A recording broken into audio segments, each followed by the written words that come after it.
Hi Capricorn, welcome to your full moon in Cancer reading for December 26, 2023. As we know, full moons close out cycles. The direction that this reading is going in is dun, dun, dun, dun, loss. Number 2, events. Number 2 is duality, so you may have to make a choice about something and in favor of something else, and that means letting go of one thing for something else.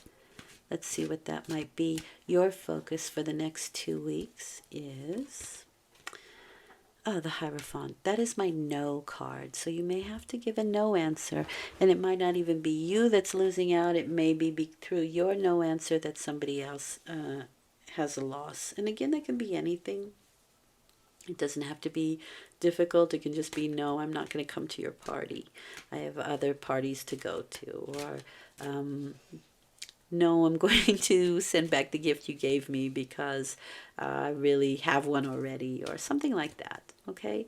It doesn't have to be heavy or difficult.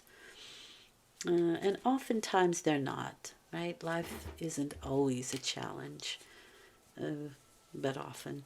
All right, so I'm going to lay out the cards. The first column is, oh, nice. The first column is where you find yourself at the time of the full moon, or what is actually closing out for you.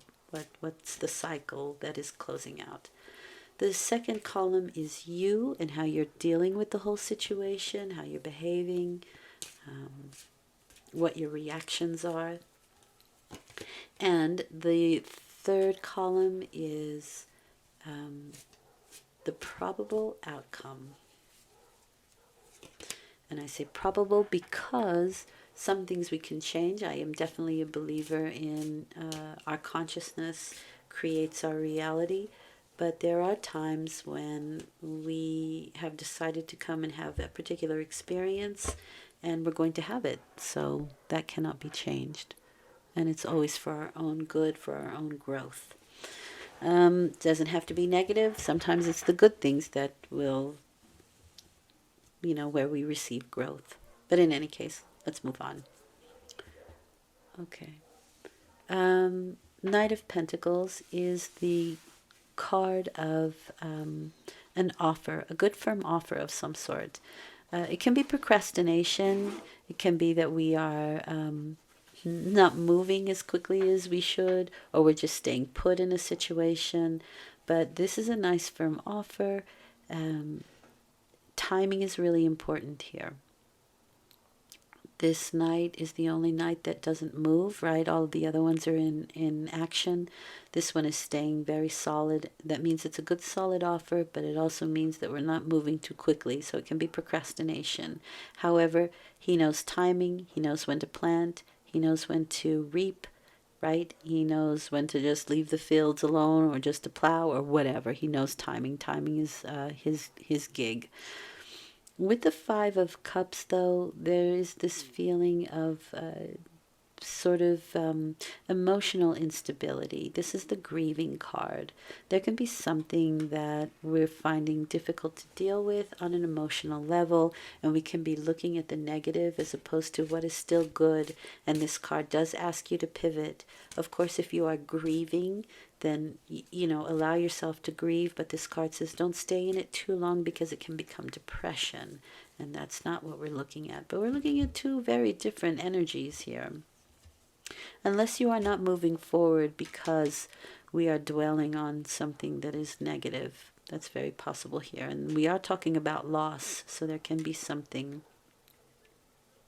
And again, I mean, these are celebrations. So maybe, like I said, you have to forego an important celebration that you wanted to go to because you have other plans, that kind of thing. Again, it doesn't have to be so difficult. This is the joy of life, the joie de vivre. These are the muses and females that hold us up. But it's very possible that there can be some females around that are willing to help somebody who is in need, somebody who's feeling down or depressed, or maybe somebody doesn't have a place to go for Christmas and you invite them, right? That's your offer. You're inviting them in. or they invite you in. That's also possible. Because you have the Five of Swords, you're behaving like a Five of Swords and the Knight of Wands. And the Five of Swords is a difficult card. It's the card of something that is hard won. It can be loss or defeat, but it can also be you get what you want, but it's kind of not the way you want it. There's something intrinsically dissatisfying about it.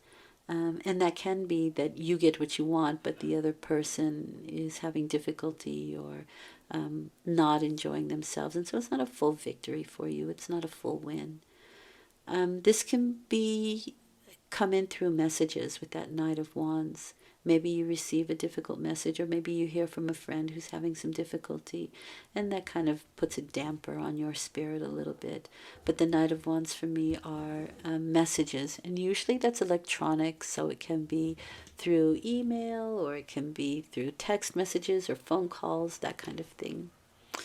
So there is something that we leave behind, right, with the Eight of Cups, something that was once fun or once enjoyed, and we're moving away and leaving old emotional baggage behind, but it is with a bit of a heavy heart, and we are moving upwards, but we still have to let something go that maybe we once enjoyed, or that maybe was once fun or good, and we just have to move on now.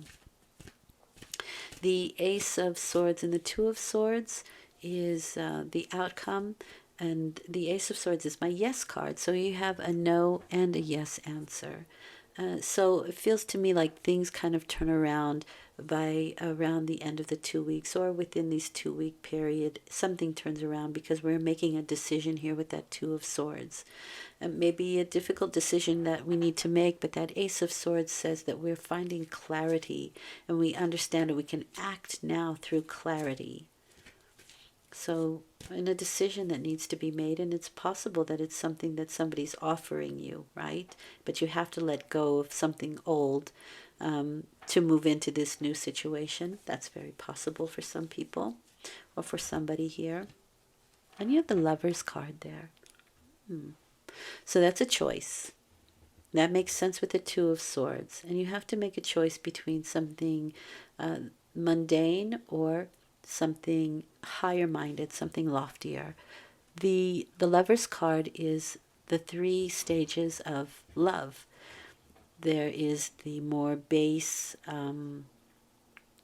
passion, right? So sexuality, or you think she's hot or he's hot or whatever, and you kind of fall in love with him, or you think you are, or it's maybe even lust. And then you have the middle one, which is can be romantic love, but it can also be the love that you have for a pet or a house or a place, or family or friends. And then you have the highest love, which is compassion. That's the Lovers, but it's usually means that you're at a crossroads and you have to make a decision. And I do think that you will make a decision. It's a good decision. It's the right decision with that Ace of Swords, because you have clarity behind it. The Two of Swords says make a decision, because no matter what you decide, you will have to deal with challenges and rewards. Both. They both come with every decision that you make. So and the Lover's card is asking you to make a loftier choice. But again, it's always your choice. You get to decide. It's your life, and you live it the way you deem necessary. So what the Spirit wants you to know? Fantastic. You have wishes. Be careful what you wish for, as one wish will be granted. That's a nice way to end this reading. And it's come out for a few people, so it is the season of wish fulfillment, I do believe. Thank you for listening. I hope this has been helpful. I know it's a little bit short, but it was pretty conclusive, and I don't really see a lot of extra detail. And indeed, I do try to keep these quite general. Thank you for listening. I hope this has been helpful. Happy holidays, Merry Christmas, Happy New Year, whatever you celebrate. May it be joyous and come with many, many blessings. Thank you for listening. Take good care. Talk to you soon. Bye for now.